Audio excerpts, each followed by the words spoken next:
pública.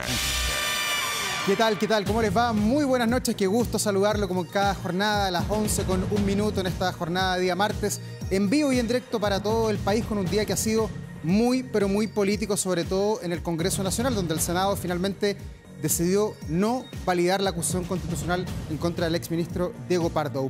Pero en la mañana ya hubo un hecho político relevante que se tomó la agenda de los presidenciales, porque José Antonio Kast se reunió con el expresidente de la República, don Eduardo Frei Ruiz-Tagle, una instancia tras la cual el exmandatario emitió una declaración explicando los motivos del encuentro, aunque sin entregar un apoyo explícito. En su declaración, el expresidente de la DC señala que la razón de la reunión con Kast fue intercambiar ideas sobre el futuro de Chile. Describió además la conversación como franca y profunda y afirmó que pudo constatar sus coincidencias en los temas esenciales de este momento para nuestro país. Ante este encuentro, el timonel de la democracia cristiana, el senador Francisco Huenchumilla, calificó la conducta como irresponsable. Además, afirmó que lesiona la memoria histórica del expresidente Frei Montalva y también de la colectividad. Además, convocó a una reunión de emergencia de la Directiva Nacional de la Democracia Cristiana y ya hay presentaciones para que el Tribunal Supremo de la DC, la máxima instancia de ese partido, evalúe la expulsión del expresidente Eduardo Frei del partido donde ha militado toda su vida. Un hecho político relevante cuando quedan menos de 3 semanas para la carrera presidencial. Y como todos los martes, hoy nos convoca la política, estamos con nuestro panel. Saludamos de inmediato a Nerea Palma, académica del Departamento de Política y Gobierno de la Universidad Alberto Hurtado. Bienvenida, Nerea. Gracias por estar acá. ¿Qué tal, Laura? Buenas noches.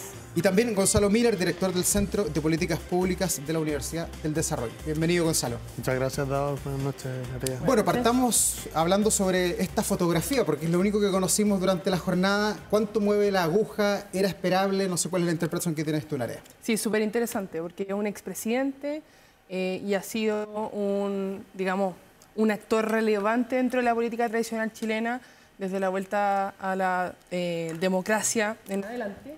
Y claro, la pregunta que nos hacemos hoy día es, en 2025, y para esta carrera presidencial, la segunda vuelta que estamos viendo, ¿a quién le podría favorecer que en este caso haya entregado una suerte de apoyo que no es explícito? Sí. Nerea, dame un segundo que tenemos un problema con tu audio. Gonzalo, a ver si analizamos la foto del presidente Frei. ¿Es buena para Kast o es mala para Janet Jara? ¿Cómo la lees tú?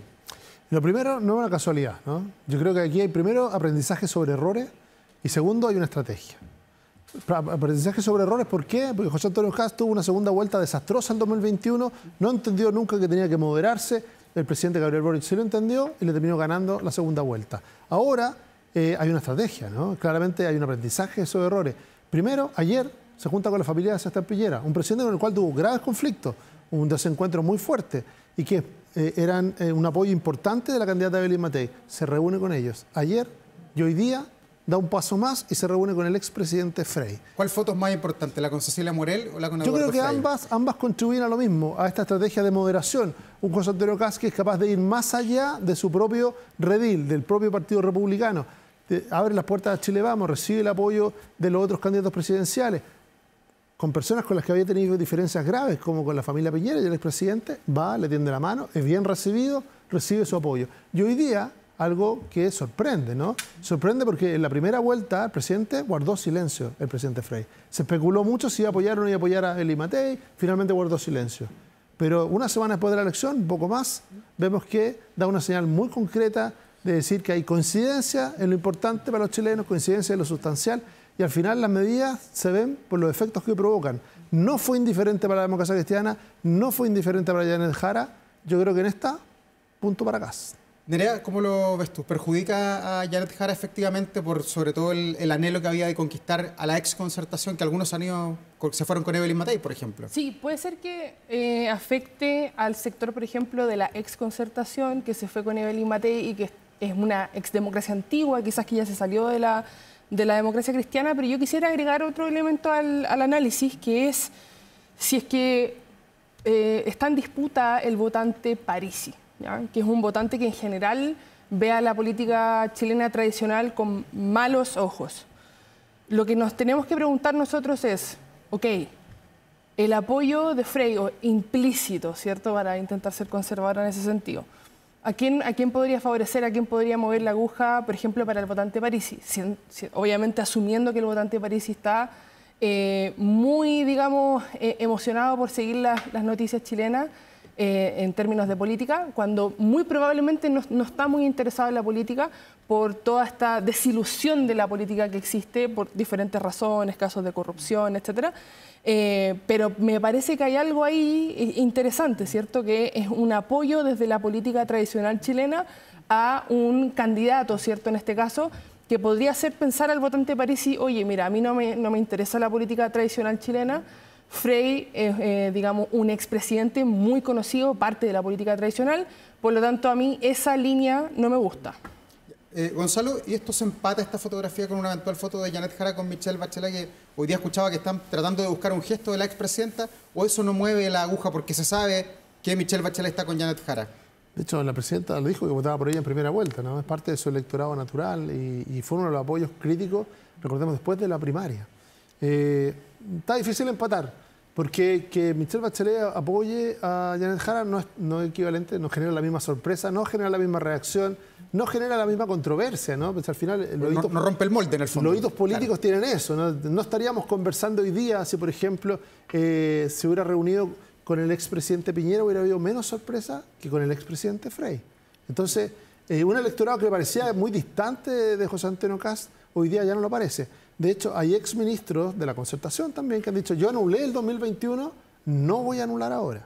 Entonces, hay la apertura hacia construir una construcción mayor de parte de José Antonio Kast. Hay un aprendizaje respecto a que tiene que moderarse y es una señal de moderación que alguien como el expresidente lo reciba y de alguna manera tácitamente diga que tienen grandes coincidencias con él. Ya, y si expulsan a Eduardo Frey mañana de la Democracia Cristiana, ¿es algo relevante para el curso de la campaña o no, Nerea? Bueno, la Democracia Cristiana ya no es la Democracia Cristiana que era hace 10, 15 años, ¿cierto? O sea, los militantes que quizás estaban en primera línea y que veíamos, incluso, por ejemplo, para cuando Carolina Goich fue candidata presidencial, hoy día ya no están presentes. Por lo tanto, la Democracia Cristiana hoy día es un actor político, es un grupo, ¿cierto? Un partido político que tendríamos que preguntarnos qué tantas raíces tiene la sociedad todavía, que no tiene la misma gravitancia que tenía antes y por lo tanto tenemos que preguntarnos en ese sentido qué rol juega, ¿cierto? Dentro de la coalición y hacia dónde quiere ir la Democracia Cristiana, en el sentido de que cuál es la identidad actual de la Democracia Cristiana. Pareciera ser, no sabemos, ¿cierto? Pero pareciera ser que al menos la figura de Frey, por lo menos con el apoyo implícito a José Antonio Kast, parece que no calzaría dentro de esta Democracia Cristiana. Por lo tanto, pareciera ser que, si bien es un partido político que se ha mutado bastante, pareciera ser que está un poco más centrado hacia la izquierda que hacia la derecha y que, por lo tanto, en ese sentido, Frey quedó un poco más a la derecha que la Democracia Cristiana actual. Como dos personas, ustedes que están escrutando permanentemente la sociedad y haciendo los análisis políticos, ¿cómo han visto esta polémica de la semana en torno a los debates? Llevamos prácticamente 2 semanas hablando de que si hay debate o no hay debate, si Kast debe ir a todos los debates o ya fue a muchos debates en la primera vuelta. ¿Le rinde a alguien esto? ¿Es una estrategia correcta, Gonzalo, tocar esa tecla de parte del comando de Janet Jara, de criticar a Kast, de ponerlo en un asiento vacío? Mira, yo creo que sí, los candidatos tienen la obligación de dirigirse a la ciudadanía, conversar con ellos, exponer sus ideas, competir por el voto y por las preferencias, ¿no? Eso es parte de lo que significa una elección. Que el formato de debate en uno u otro canal sea el único formato, no lo creo tampoco. Lo estamos viendo permanentemente en la prensa, están conversando, tienen ya acordado algunos formatos ya para la segunda vuelta con Archi y con Anatel, que son de amplio espectro, ¿no? Archi en todas las radios de Chile, Anatel son todos los canales de televisión. No creo que sea tanto, pero sí siempre en esta necesidad, al final, estas disputas revelan un poco la situación que es muy dispar entre ambos, ¿no? O ambos la leen de manera dispar. Hay ansiedad en Janet Jara, querer competir, ojalá por ella hubiera debate todos los días, porque necesita oportunidades como desafiantes, cualquier desafiante, no solo ella, ¿no? Y por otro lado, un José Antonio Kast que se ve tranquilo, que se ve un poco confiado también, que siempre es complejo, ¿no? Aparece un poco confiado diciéndole, mira, ¿para qué tanto? Parece que estas cosas se están resolviendo bien. Las primeras 2 encuestas son muy favorables para José Antonio Kast. Estamos hablando de diferencias que van entre los 18 y los 22 puntos, una diferencia histórica. Dice, de repente no necesito tanto forzar la máquina y está siguiendo una estrategia. No es que no está haciendo nada, ¿no? de alguna manera, las señales políticas que está recibiendo, sorpresivas, potentes, hitos políticos como el de ayer la familia Piñera, hoy día Eduardo Frei, vamos a ver qué viene mañana, si insiste en esa línea de moderación. Y segundo, esperando y generando mayor ansiedad para los debates. Le está dando mayor importancia a las dos instancias, pero también le está subiendo el costo. Nerea, ¿cómo lo ves tú, esta ansiedad que dice Gonzalo que tiene Janet Jara de ojalá tenerlo todos los días ahí frente a frente y no enviarse recados por la prensa, que es lo que hacemos los periodistas, recoger las declaraciones? Ella lo quiere tener al lado, como estás tú con Gonzalo. Sí. ¿Le rinde eso cuando se produzca? Bueno, efectivamente me parece que sí, en el sentido que tiene muy poco que perder Janet Jara a esta altura. O sea, está perdiendo el partido de momento 3-0, ¿cierto? Entonces ella necesita hacer cambios drásticos para sacar adelante el partido. Y por lo tanto tiene poco que perder, y si es que eso significa arriesgar mucho en un debate, está bien. Ahora bien, sí es importante mencionar, así como mencionábamos lo de Frei, para el votante indeciso, para el votante que realmente no sabe por quién votar, muy probablemente el apoyo de Frei implícito a Kast no le va a mover mucho la aguja, así como tampoco sentarse a un debate. ¿Por qué? Porque nosotros sabemos, por la evidencia empírica comparada, que en realidad las personas que se sientan a ver los debates son personas que ya tienen decidido su voto. Entonces, en ese sentido, Kast no pierde nada, y de hecho, me parece a mí que gana mucho más no enfrentando a Jara que enfrentando a Jara. Lo que hemos visto a través de las encuestas en toda la campaña presidencial, incluso en la primera vuelta, en la medida en que José Antonio Kast se ha expuesto más, ha perdido más. En la medida en que ha guardado silencio, se ha mantenido e incluso ha subido. Entonces, en ese sentido, me parece que si bien quizás no es bueno para la democracia, siempre es bueno tener debates, mostrar ciertas diferentes posturas, para su estrategia me parece que es coherente. Gonzalo, ¿cómo ves este refuerzo en el comando de Gonzalo Jara? Quiero apelar a tu experiencia, además de tantas elecciones presidenciales, siempre se habla de la segunda vuelta. Lagos reforzó su comando el 2000, lo hizo Piñera también, lo hizo la presidenta Bachelet, sacan a personas por una persona. ¿Sirve de algo eso, reforzar el comando como lo hizo Janet Jara el viernes con la presentación de estos 40 embajadores? Mira, son las apuestas que se hacen, ¿no? Apuestas a veces comunicacionales, a veces con mayor o menor sentido. Son apuestas que tienen sentido político, obvio que lo tienen, ¿no? Buscan algo, tienen una estrategia detrás. Ahora, hay que preocuparse que estén bien ejecutadas, porque si no, una puesta en escena importante de muchos voceros se puede caer porque elegiste mal un par, porque en realidad la noticia fue que uno tenía violencia intrafamiliar, que el otro. Entonces, ese tipo de cosas, claro, mirado ex post, diríamos, terminó siendo un error. Pero, ¿tenía sentido político? Claro que lo tenía, sobre todo porque es ella la que tiene la presión de dar vuelta al resultado y por lo tanto tiene que probar alternativas, no tiene que buscar. Pensemos en que Janet Jara, a pocos días de la primera vuelta, empieza a recoger de París y propuestas directamente, de Evelyn Matei. O sea, no le quedó nadie lejos. Yo creo que le faltó solo Kast y Kaiser. Fueron los únicos que le quedaron como más lejos para poder recoger algo. Ahora, el electorado también todo lo lee y lo lee bajo sus propios códigos. Cuando hablamos de nerviosismo, desesperación o sobreinterés, cuando yo empiezo a sobreprometer, el electorado se echa un poquito para atrás. Escucha y dice, ¿por qué me está prometiendo tanto? ¿No será que porque ve que no va a ganar y no va a cumplir o porque necesita demasiado de mí? Todas esas cosas las va leyendo. El tono tranquilo de José Antonio Kast, el que haya ido directamente a la Araucanía después de la primera vuelta, también dan señales de una mayor tranquilidad y de ver un escenario que lee, al menos él, favorable, ¿no? Que las encuestas, con lo que valgan hoy día, con lo que le creamos hoy día, pero son las que tenemos, dicen que el escenario es muy favorable. ¿Se va a arriesgar José Antonio Kast a innovar? Yo creo que no. Él va a consolidar, ¿no? Por eso, solo en un detalle, y recogiendo un poco lo que decía Nerea al principio, ¿no? Que es verdad, esta disputa o aparente disputa por el electorado de París. Yo creo que Janet Jara mira los 2,5 millones de votos, mira a París y mira sus 2,5 millones de votos y dice, si yo logro quedarme con el 100%, soy competitiva. No tengo asegurado el triunfo, pero soy competitiva. Y Kast, en su relación con París, fíjese, no va a ir a su programa, no ha recogido una propuesta de él, pero sí ha tenido un tono bastante tranquilo. No le responde a Pamela Giles que le dice, le voy a hacer la vida imposible. No hay respuesta del comando José Antonio Kast. Yo creo que lo que demuestra José Antonio Kast y transmite es que mira a Franco Parisi, pero no está mirando los 2,5 millones de votos, está mirando los 14 votos que tiene en la Cámara de Diputados y que en un eventual gobierno José Antonio Kast pueden ser la llave para reforma para legislatura y para acuerdo. Nerea, ¿ves más ordenado el comando de Janet Jara con la salida de Darío Quiroga, con todo lo que fue el enredo, las críticas a la hermana de Franco Parisi? ¿Ves estrategia? Porque se ha criticado mucho, además han pasado 10 días ya desde la elección, que Kast ya fue al norte y al sur de Chile, y Janet Jara al parecer se quedó en muchas reuniones en Santiago, sobre todo la semana pasada.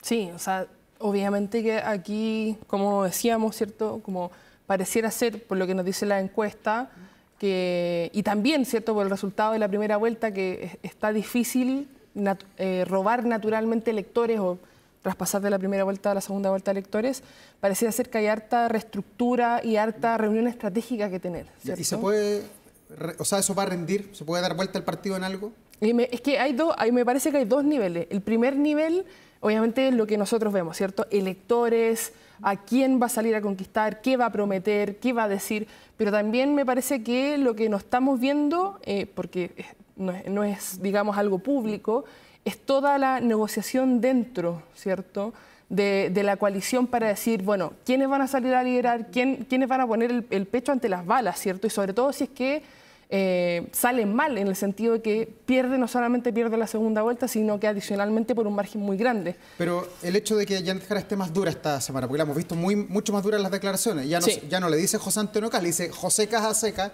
y con un rictus bastante serio. ¿Esa estrategia es buena? Esa estrategia confrontacional la vimos, por ejemplo, en Gabriel Boric para la segunda vuelta del 2021. También hubo referencia a José Kast en vez de José Antonio Kast. No sabemos si es que fue eso específicamente lo que movió la aguja y hizo que Gabriel Boric ganara, por ejemplo, la segunda vuelta del 2021. Me parece que hay otras variables adicionales, pero sí me ha parecido interesante el tono, digamos, un poco más desafiante de Janet Jara y también de intentar relevar temáticas que José Antonio Kast ha evitado referirse. Y en el fondo esa es una de las razones por la cual Janet Jara quiere debatir con él, porque ella quiere poner sobre la mesa la temática del aborto, ella quiere poner sobre la mesa, por ejemplo, temáticas de derechos de mujeres y que por lo tanto puede mover la aguja a votantes femeninos. También hizo un guiño a, por ejemplo, cuando Evelyn Matei acusó, digamos, como ciberbullying, que le estaban haciendo bots, y Janet Jara dijo que cuando se meten con una, se meten con todas, independientemente del sector. Eso también es hacer un guiño al electorado femenino. Entonces, ella está siendo más desafiante, pero también está siendo estratégica en el sentido de, ok, yo voy a desafiar, pero voy a desafiar a que, por ejemplo, las mujeres ahora puedan votar por mí y poner, ¿cierto?, de relieve estas incongruencias que se ven dentro, ¿cierto?, de la campaña de Kast al evitar referirse a ellas. Gonzalo, y vamos al otro lado de la vereda. ¿Cuán creíble es para la ciudadanía ver a José Antonio Kast vendiendo tomates en la feria, caminando por sectores más populares? Lo vimos en el barrio Franklin el otro día con hartas dificultades para el equipo de seguridad. ¿Es creíble para la ciudadanía esta nueva faceta de Kast en sectores más populares, compartiendo con gente que piensa como él y que no piensa como él? ¿Rinde? Sí, yo creo que sí, es parte de lo que tiene que hacer, es parte del nicho, los nichos, o parte, más que de los nichos, ¿no?, parte de las señales políticas que quiere dar, ¿no?, de inclusión, de preocupación, de hacia dónde va dirigido su gobierno. Me parece legítimo. No es primera vez que lo hace, lo ha hecho permanentemente. Recordemos que esta es su tercera campaña presidencial. O sea, si uno lo evaluara por, en realidad, las personas que más han recorrido Chile, las personas que más han recorrido los barrios de Chile, bueno, José Antonio Kast es el número uno, ¿no?, es uno de los pocos que los conoce de memoria. Así que yo creo que en ese sentido es parte de lo que él ha desarrollado permanentemente. ¿Qué creo yo que sí es una novedad en lo que está haciendo José Antonio Kast? Es la sorpresa respecto de reunirse con políticos que van más allá. O sea, la capacidad de ponerse de acuerdo con otros es algo que no había demostrado hasta ahora. Y al juntarse con el expresidente Frey y la declaración que saca el expresidente Frey, habla de esa capacidad de diálogo. Pero no está actuando muy con quienes sobreseguro. Piensan diferente. No, la puerta del horno no se puede quemar el pan, porque podría actuar sobre seguro con Frey, pero también hoy día lo vimos hablando con el presidente de Ecuador, con el de Argentina, con el de Paraguay. Como que ya se ve como presidente de la República. ¿No eso es un peligro? Es lo que buscan transmitir los candidatos, ¿no?, la señal de la figura presidencial, ¿no? Yo creo que en esa disputa Kast tiene una ventaja, se ve más presidencial hoy día, se le ve más aplomado, más tranquilo y obviamente que, y como lo dije antes, se le ve un poquito confiado, lo que siempre puede ser riesgoso, ¿no? Ahora, vamos a entrar en las 2 semanas decisivas. Las próximas 2 semanas son decisivas, estas primeras 2 semanas fueron como de estudio, ¿no?, de cambio, hubo un cambio en el comando de Janet Jara, tuvo que sacar a su asesor estrella, ¿no?, asumir los golpes. ¿Va a mantener la estrategia de ir a confrontar directamente con José Antonio Kast? cuando yo escucho al vocero de su campaña, el nuevo vocero de su campaña, ¿no? Francisco Vidal, le dice, no es una buena idea ir a confrontar a Kast, ¿no? Pero es lo que está haciendo su candidata, hay un ruido, ¿no? Parece que no están todos convencidos de hacer lo mismo. Y otra cosa que me llama mucho la atención es que, así como el socialismo democrático salió a poner la prueba por Janet Jara muy lealmente, los que han desaparecido es el Frente Amplio. No tienen el mismo protagonismo. Están en una situación de segunda línea, tercera línea.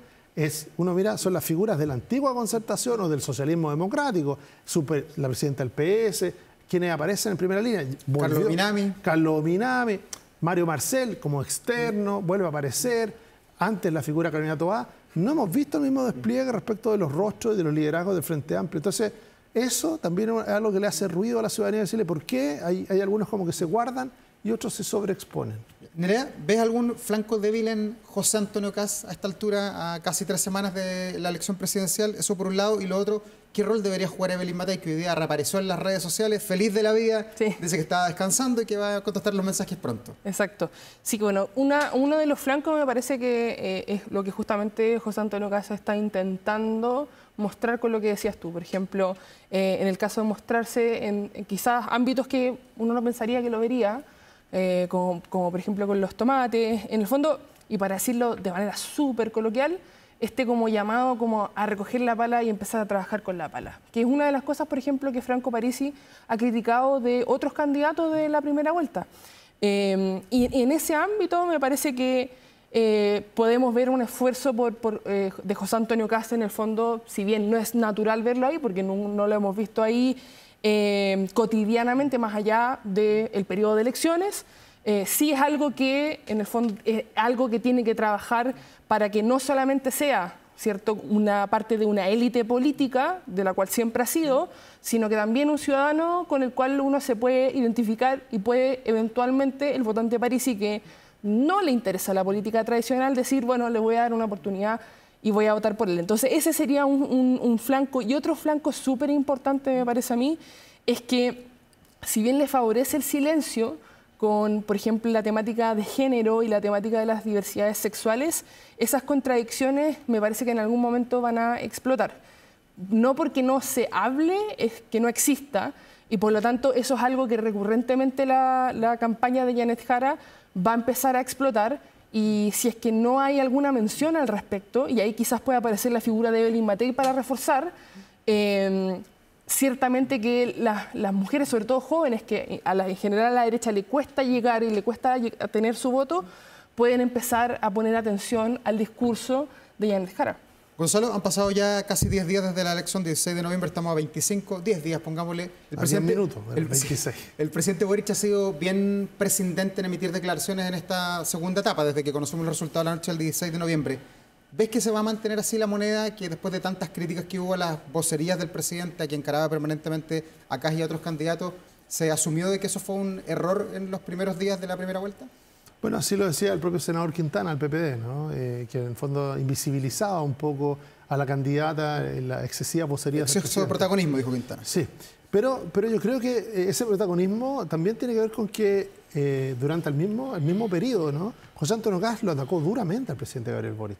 Era muy difícil quedarse callado porque lo golpeó duramente y obligó a salir a contestar. Fue una reacción del presidente generalmente y de sus ministros hacia José Antonio Kast, que le resultó, le jugó a favor, le permitió consolidarse, ¿no?, como líder de la oposición. No nos olvidemos de un detalle, 70% de las personas votaron por candidatos de la oposición al presidente Gabriel Boric. 30% votaron por distintos candidatos, diríamos, o oficialistas como Janet Jara o dentro del ámbito de la izquierda, ¿no? Como pero debería salir, Gonzalo, el gobierno con más fuerza, pensando en que hoy día se cerró el capítulo del exministro Diego Pardo, que para muchos eso iba a ser un derrumbe del gobierno, el que un ministro tenga que salir como iba a salir, pero se salvó finalmente el ministro. ¿Fortalece eso al gobierno? ¿Le da más argumento, más alas de alguna manera para salir? Es que de nuevo, yo creo que si el gobierno interviene, cae en el juego José Antonio Kast. Ya. Y de alguna manera se invisibiliza a la candidata, ahora en una pelea de 2. Antes eran 8, se invisibilizaba, ahora serían solo 2. Asumiría como el gobierno las señales. La candidata no es capaz de interpelar correctamente a José Antonio Kast, lo tiene que hacer el gobierno. Entonces se ve más débil la candidata. Eso es lo que tiene en juego y lo que tiene que cuidar el gobierno.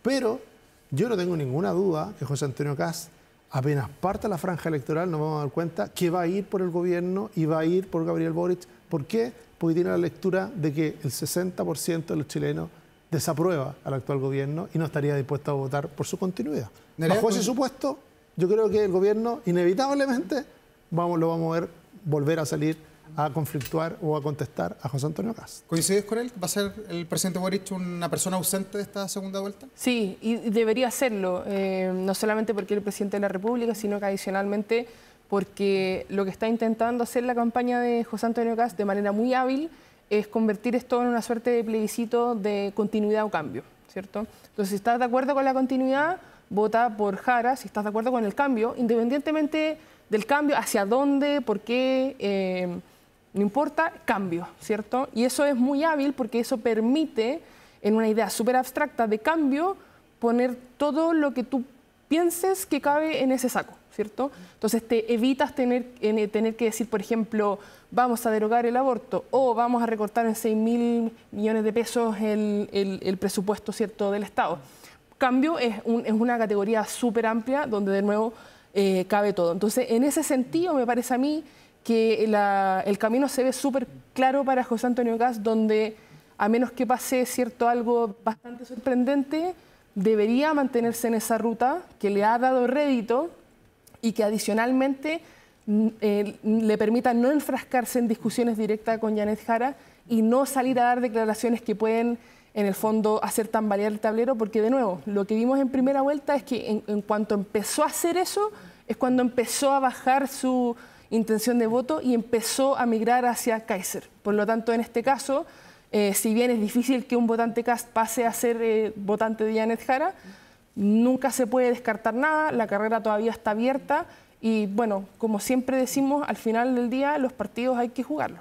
Un último tema que no tiene que ver con la carrera presidencial, sino que con la trama bielorrusa y lo que está pasando en el Congreso con parlamentarios que están de alguna manera salpicados, por lo menos así lo ha dicho el fiscal, que hay que investigarlo, y también las acusaciones constitucionales que han ido aumentando. Se ingresó esta semana en contra del ministro Diego Simpertegui.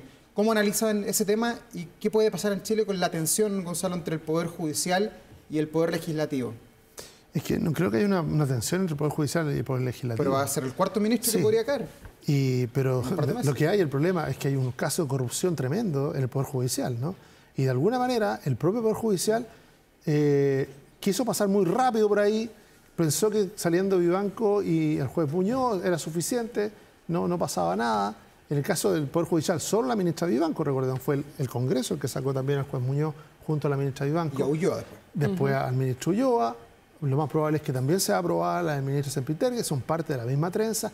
Son hechos muy graves, muy complejos y que de alguna manera para un país que está enfrentando el crimen organizado, que está enfrentando el nivel de delincuencia que tiene, no se puede dar el lujo de tener dudas sobre su poder judicial. Así que caiga quien caiga, como se dice muchas veces, pero en este caso en el Poder Judicial yo creo que no va a haber pausa en destituir a cuanto ministro esté implicado en causas tan graves y que de alguna manera debilitan una batalla que es mucho mayor, mucho más importante que la del crimen organizado y la delincuencia. ¿Nerea? Exacto, o sea, en el fondo es positivo que estemos conociendo estos casos, no porque estemos alegres de que algunos ministros estén salpicados por esto, sino más bien porque si es que hay persecución y hay cierta investigación, significa que las instituciones están funcionando más allá de lo que no sabemos todavía. Lo que sí me pregunto yo, y lo dejo como pregunta abierta, me gustaría preguntar en voz alta, ¿cierto?, qué efecto podría tener esto en la carrera presidencial, si es que lo tendría, sobre todo si es que sabemos algún detalle, porque esto parece ser, de nunca terminar. Exacto, si es que podría afectar la carrera presidencial y obviamente que lo vamos a estar averiguando las siguientes semanas. Nerea Palma, Gonzalo Müller, muchas gracias por estar aquí en Vía Pública nuevamente. Nos vemos el próximo martes, ya a 2 semanitas de la carrera presidencial la otra semana. Así que seguimos, nos vemos. Gracias, buenas noches. Cada cierto tiempo conocemos informes internacionales y también nacionales que escrutan los derechos humanos desde diferentes ópticas en nuestro país. Y hoy vamos a hablar sobre un informe de derechos humanos que ha sido elaborado por la Universidad Diego Portales. Nos acompaña aquí en el estudio Judith Schonsteiner, es la editora general de este informe anual sobre los derechos humanos. Judith, bienvenida, gracias por estar acá. Muchas gracias, buenas noches, Damor. Bueno, hay muchas aristas por las cuales ustedes escrutan, miran los derechos humanos desde diversas ópticas, pero a nivel general, ¿cómo está Chile, sobre todo pensando en que llevan 23 ediciones? Se puede mirar para atrás también. Sí, gracias por la pregunta, gracias por la invitación. Los derechos humanos son un desafío para todos los países, también para los más desarrollados, más instalados, tienen Estado de Derecho. Chile, en comparación con el continente, tiene avances importantes. Tiene también deudas estructurales problemáticas que son muy difíciles erradicar. Cuestiones de discriminación estructural, cuestiones de desigualdad, especialmente en acceso a derechos sociales, derechos como vivienda, derechos como educación, salud, y ciertamente temas nuevos, ¿no? Que estamos viendo, datos, protección de datos, seguridad. Judith, y hay varias aristas, pero me llamó mucho la atención el tema de la corrupción judicial, que también ustedes lo miran ahí en parte del informe. ¿Por qué quisieron buscar una arista de derechos humanos en la corrupción judicial? ¿Y qué es lo que está pasando que afecta el derecho de las personas que son usuarios de los sistemas de justicia? Sí, justamente la mirada es desde quien no tiene el contacto, no tiene la posibilidad de acceder a la justicia. O sea, el que no es Luis Hermosilla, eso me está diciendo usted. Que no puede llegar a esas esferas de poder de otra forma que sea con un litigio normal. Esas personas pueden ver sus derechos afectados, pueden verse perjudicados porque pierden si la justicia no se administra con equidad, con principios de justicia reales. Y por lo tanto, la corrupción en la alta esfera del Poder Judicial, donde se deciden también la línea de jurisprudencia, por ejemplo, en la Corte Suprema, son tan relevantes y tan importantes y tan dañinas para el acceso a la justicia de la gente común. ¿Y eso tiene solución, tiene perspectiva de mejora de esa arista de los derechos humanos desde la corrupción judicial? O sea, la primera es abordar el problema como un problema, un delito, la corrupción, y después diseñar instituciones que previenen esta corrupción a futuro. Otros tipos de nombramientos, control distinto de la judicatura que pueden permitir que efectivamente el Estado de Derecho esté más protegido. ¿Cómo ven la preocupación del gobierno del presidente Boric de los derechos humanos? Estamos terminando ya el cuarto año de su gobierno. ¿Ha habido una preocupación de las diversas aristas que tienen los derechos humanos o no? Sí, o sea, el debe en algún área. Ciertamente queda en algunas áreas en el debe. Hemos ido revisando en la introducción una panorámica muy de vuelo a pájaro, ¿no? No hay un estudio así como a profundidad del cumplimiento durante el gobierno, pero estamos viendo que en el fondo hay un programa que prometió muchos avances en derechos humanos, algunos se lograron, algunos aspectos en salud, algunos aspectos en pensiones, pero otros no se lograron, muchas veces no hubo las mayorías en el Congreso o otros también llegaron otras prioridades. Y como sociedad se analizan bien los derechos humanos en nuestro país porque tenemos una carga fuerte como país por la dictadura militar, por la violación de los derechos humanos y mucha gente relaciona derechos humanos con violación de los derechos humanos y con el periodo 73-90. Falta quizás ampliar la mirada y ver que los derechos humanos están en todas las áreas de la vida desde que nacemos hasta que morimos. Eso estamos tratando con el informe desde hace 23 años. Yo creo que ha avanzado harto. Cuando llegué a Chile en 2009, 2010, realmente eso era la percepción que se tenía mayoritariamente. Hoy día los derechos sociales están mucho más instalados como derechos, pero efectivamente hay esta idea de que violaciones a los derechos humanos serían solamente violaciones como tortura, como ejecuciones arbitrarias, y no es así. Ya, es un concepto antiguo. Es un concepto que siempre estuvo equivocado, ¿no? Un concepto que a la luz de los tratados internacionales no tiene fundamento, pero sí, esas son las violaciones más graves. No significa que las otras violaciones no existen. Como dije, derecho a la vivienda, derecho a la educación, derecho al cuidado, como estamos analizando ahora. Ya, ¿ustedes las ponen todas al mismo nivel, independiente de desde dónde se mire? No. ¿No? Hay una sistemática, como decimos en derecho, de los derechos fundamentales, también de los derechos humanos, del derecho internacional, donde obviamente hay derechos más importantes que otros en el sentido de más básicos para proteger, pero todos los derechos están interrelacionados, están interdependientes. No puedes pensar en el derecho a la alimentación sin pensar en el derecho a la salud, pero tampoco puedes pensar en el derecho a la vida sin pensar en salud o en alimentación. Y por lo tanto están interconectados. Dentro de este informe, que es grande, tiene más de 400 páginas y muchos capítulos, me llamó la atención el que está dedicado a los desastres naturales. Yo no sé si todos los países escrutan los derechos humanos por los desastres naturales, porque no todos tienen desastres naturales como Chile, que es habitué de este tipo de fenómeno. Y ustedes analizan principalmente el incendio de Viña del Mar, que dejó más de 139 personas fallecidas, más de 5.000 casas quemadas, y también los cortes de luz, que han sido tan recurrentes. ¿Por qué quisieron tomar esos dos casos para este informe? No es la primera vez que lo tomamos. En 2017 revisamos inundaciones de agua, ¿no? Son, en el fondo, consecuencias del cambio climático que impactan directamente en los derechos de las personas. Quisimos revisar cómo el Estado logra prevenir, cómo el Estado logra, en el fondo, manejar especialmente los riesgos que son hechos por humanos, ¿no? Que no son riesgos inmanejables y podrían tomarse medidas de prevención que abordan esto. En parte se hace, Chile se comprometió con el marco de Sendai y allí está esta perspectiva, está en las obligaciones de los acuerdos de París también, y la pregunta es cómo pensamos el territorio desde estos riesgos de desastres, pero desde, en el fondo, los derechos de las personas para poder proteger mejor. Y en ese caso, las políticas públicas que implementa Chile desde la Exonemi, hoy día Senapred y otros servicios que están muy vinculados a las emergencias, ponderan esto como los derechos humanos de las personas, porque uno siempre piensa en las fichas de atención cuando hay una catástrofe, de cómo vamos a ayudar, que el Banco del Estado tiene una herramienta, el Ministerio de Desarrollo Social otra. Se piensa desde esa óptica, pero ¿se ponen los derechos humanos ahí en el centro? Yo creo que son reacciones a necesidades. Lo que falta para una perspectiva de derechos humanos es la perspectiva de prevención y estructural que te permite mirar el territorio. Y te permite mirar esto como una cuestión de permisos de construcción, de permisos ambientales y de cuestiones de priorización de grupos vulnerables. O sea, cuando hay un desastre, hay gente que puede reaccionar por sus propios medios, otros no pueden. Ya. Y allí tenemos desafíos como en todas las... Desafíos. Sí. Avances también, pero desafíos. Aprendimos con el tsunami del 2010.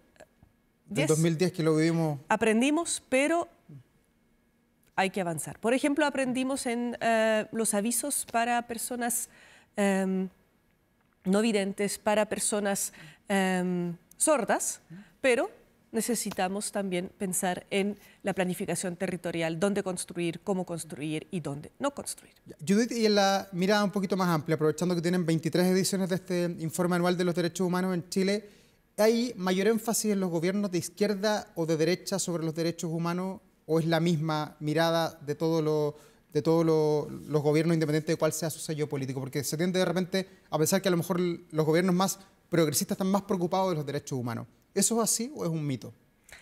A ver, depende. Primero, las obligaciones son las mismas independientes del tipo de gobierno que tienes, independientes del tipo de economía que tienes, por ejemplo. Sin embargo, los enfoques de derecha a izquierda tradicional son distintas. Cuando vas a las márgenes, aún más, ¿ya? O sea, si vas a la ultraderecha o ultraizquierda, efectivamente la comprensión es muy distinta porque ya va hacia un concepto de un Estado sin derechos de las personas en ambos lados, ¿no? Ahí tenemos el derecho a la vida y la eutanasia como polos opuestos muchas veces. Tienes polos opuestos, pero también tienes en el fondo un Estado, una dictadura, por ejemplo, que no respeta los derechos, ¿ya? Cuando vas a ideologías como la libertaria, por ejemplo, definen distinto los derechos. Ahí pueden usar un discurso de derechos, libertades, etcétera, pero no son los derechos humanos que están consagrados en los tratados internacionales. Se refieren a otra cosa, o sea, no hacen una ponderación que sería la que tenemos en los tratados, que son las obligaciones de Chile. Y en este sentido cambian los discursos, cambian las prioridades y sí, dependiendo de estas prioridades, tú ves que hay más o menos protección y especialmente lo ves en cómo se aborda, por ejemplo, la discriminación, ¿no? Hay gobiernos que no miran acciones afirmativas como parte de los instrumentos que necesitas para poder llegar a una igualdad entre las personas, un igual goce de los derechos. Ya, pero hay muchas miradas sobre todos los temas que tienen que ver con los derechos humanos, ¿o son estos los más polémicos que de repente la prensa nos quedamos monitoreando, que tienen que ver muchas veces con las cosas más valóricas? Tú puedes ver la diferencia en los temas valóricos, la puedes ver en los temas económicos, la puedes ver en cómo se ve en el fondo la responsabilidad del Estado, o sea, de qué debe hacerse cargo el Estado para equilibrar la cancha para las personas que no tienen lo suficiente para disfrutar los derechos. Perdón, Judy, pero me da la impresión de que, por ejemplo, cuando hay que abordar la corrupción judicial, que la hablábamos hace algún instante, cuando hay que abordar, por ejemplo, cómo ayudar a una persona después de un desastre, ¿ahí hay una sola mirada o también ustedes ven allí discrepancia en cómo abordar el problema y cómo respetar los derechos humanos de esa persona que se transformó de un minuto para otro en damnificado y que está albergada probablemente en un lugar de acogida por el Estado? ¿Ahí hay una mirada o hay varias miradas? Sí, o sea, no lo analizamos acá, es más una pregunta de ciencia política también, pero yo te diría, mira, la reacción inmediata puede ser similar dependiendo de si el Estado es un Estado garantista o no. O sea, depende mucho de cuánto está el Estado dispuesto a financiar. En cuanto a la corrupción, hay una derecha que es menos intervencionista, en general, menos regulatoria, confía más en la libertad de las personas y la ética, y hay una visión de Estado que es más regulatorio. ¿Ya? A veces coincide, a veces no coincide, depende mucho de los discursos también, pero en el fondo para lograr una protección de los derechos humanos necesitas regular. No funciona de otra forma porque son los mínimos que estás buscando. Y por lo tanto, abordar la corrupción judicial ciertamente tiene distintas estrategias, ¿ya? Pero el enfoque de estas estrategias en un goce de los derechos humanos, tal vez no te lo tomaría cualquier gobierno. Ya. Judith, y un tema que está sobre la mesa. Estamos en plena campaña presidencial acá en Chile. Hay temas que aparecen como los número uno para la ciudadanía: la seguridad, el tema de la delincuencia y también la migración. Ustedes abordan con un capítulo ahí grande la migración. ¿Hoy día se están vulnerando los derechos humanos de los que quieren migrar en nuestro país? ¿El Estado de Chile se está portando mal con estas personas o no? Ciertamente hay violaciones a los derechos humanos de los migrantes, de las personas migrantes en Chile, sí hay. Hay también garantías que se dan, ¿no? Por ejemplo, en cuanto a educación, niños, niñas, adolescentes pueden ir al colegio independiente de la situación migratoria de sus padres, de sus tutores. Eso sí es una garantía de derechos humanos importante, en salud también, por ejemplo. En términos de derechos civiles, sí, es más difícil y ciertamente hay propuestas que no están conforme con las obligaciones que Chile tiene en materia migratoria. Ya. ¿Y hay un solo camino a seguir ahí? No, ciertamente que no. Las políticas públicas tienen que diseñarse, pero se tienen que diseñar tanto en las políticas públicas como los presupuestos, como también la legislación, lo analizamos con distintos métodos en el informe, con enfoque de derechos humanos. Y todos los países tienen sus grises, sus verdes, sus rojos, no hay ningún país perfecto. Aquí uno diga, lo está haciendo bien México, Inglaterra, no es así en este tema. No hay buenas prácticas, hay propuestas que son más conformes que no, pero no hay países en el fondo donde tú dices, no hay ningún problema. Pero ciertamente, como dije al inicio, las estructuras que tenemos discriminatorias, por ejemplo, que nos aparecen en las políticas sociales, en la política migratoria, etcétera, tenemos que abordar. ¿Y es quizás en el área de la salud donde más se muestra esta inequidad, estas brechas en materia de derechos humanos? La mostramos, la documentamos en este informe, sí, la desigualdad en salud, que se está cambiando bastante de cara en términos de migración de afiliados de ISAPRE a FONASA, financiamiento de FONASA también. Tenemos algunos avances como la ley TEA, por ejemplo, que son leyes que ayudan, pero el gran desafío es realmente reducir las listas de espera para las personas que menos tienen y financiar un sistema de salud para todos y todas. ¿Va Chile por la senda correcta? Mirando la foto grande, o los desafíos todavía son múltiples y se van abordando en base a la coyuntura muchas veces. Pregúntame el próximo semestre cómo Chile va cumpliendo sus obligaciones internacionales. Yo creo que hay diferencias importantes en las propuestas de las candidaturas de cómo se respetan y protegen los derechos humanos, especialmente de los grupos vulnerables. Migrantes, mujeres, diversidades, allí hay diferencias y creo que el año próximo lo vamos a estudiar y ver en qué medida Chile avanza en esta senda. Pero este informe del 2025 es mejor que el que se hizo post-estallido social en Chile.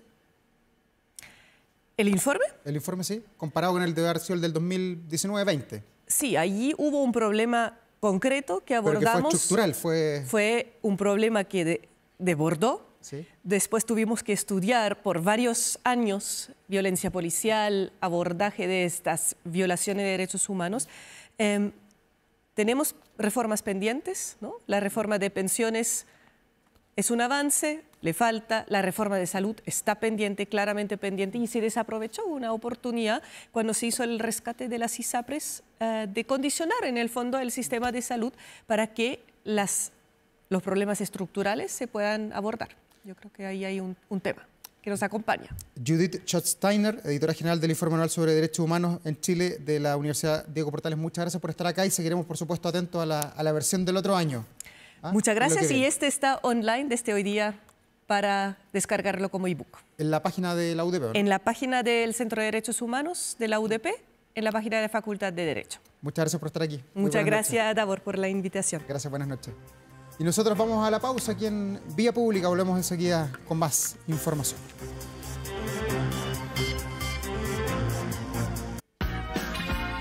Once de la noche con 57 minutos. Estamos terminando este Vía Pública, jornada de martes muy política, con mucha actividad, sobre todo en el Congreso, con esta determinación que tomó finalmente el Senado de no aplicarle la máxima sanción que hay contra un exministro. En este caso era la inhabilitación por 5 años. El ministro Pardo va a poder continuar con sus funciones, con sus clases, tal como él lo dijo durante esta tarde. Y también quedará para la posteridad. Vamos a ver la influencia que tiene en el resto de la campaña, la fotografía, el hecho político de esta jornada de el presidente Eduardo Frei y José Antonio Kast. Pero hay noticias muy alejadas de la política que también son interesantes e importantes para usted. A esta hora, por ejemplo, se publica en 24horas.cl una noticia que tiene que ver con la economía, con lo social. No contestar las llamadas de spam ha elevado el endeudamiento.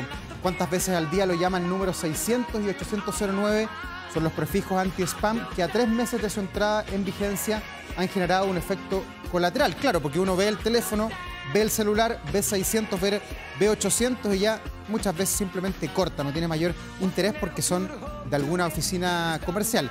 600 con aquellos que uno tiene un vínculo y 800 con alguien que quiere ofrecer un plan de telefonía o de cualquier tipo de servicios que uno no tiene nada que ver. Entonces, ¿qué hace uno? Simplemente corta, y eso es lo que han deudado en un 30%, o ha aumentado las deudas en un 30%. Veamos qué viene para Santiago en las próximas horas. Hoy la capital se portó bien, hubo nubes, no llegamos a los 30 grados y mañana al parecer Santiago se va a comportar aún mejor con una temperatura máxima de 23 grados. Va a estar súper agradable el día miércoles, la mitad de la semana en nuestra capital, y también han ido descendiendo a las proyecciones que tenemos hacia el fin de semana para Santiago. Y hasta ahora, como siempre, nos estamos despidiendo con muy buena música. Usted lo conoce, me imagino que escucha esta música. Es el cantante y caballero del Imperio Británico, Sir Elton John, que vuelve a este lado del mundo, va a cruzar el charco y se va a presentar en América del Sur durante el año 2026, según se anunció en Brasil, al confirmarse su presencia como una de las estrellas del festival Rock in Rio. El legendario evento tiene como escenario el Parque Olímpico de Río de Janeiro y se va a desarrollar entre el 4 y el 13 de septiembre del 2026. Son 7 noches de música, por supuesto a tablero vuelto. Según Rock in Rio, el artista británico aceptó salir de lo que era para muchos la jubilación para estar presente en este festival, en el que va a ser su único show en Brasil. Va a estar repleto, así que me imagino ahí pronto saldrán a la venta las entradas para quienes quieran disfrutar de este cantante, que al igual que muchos británicos es también una leyenda de la música. Gracias a ustedes por acompañarnos en este Vía Pública. Nos reencontramos mañana a la misma hora, el mismo canal y el mismo conductor, así que nos vemos mañana. Buenas noches. You wind up like the wreck you hide behind that mask you use. And did you think this fool could never win? Well, look at me, I'm coming back again. I got a taste of love in a simple way. And if you need to know while I'm still standing, you just fail.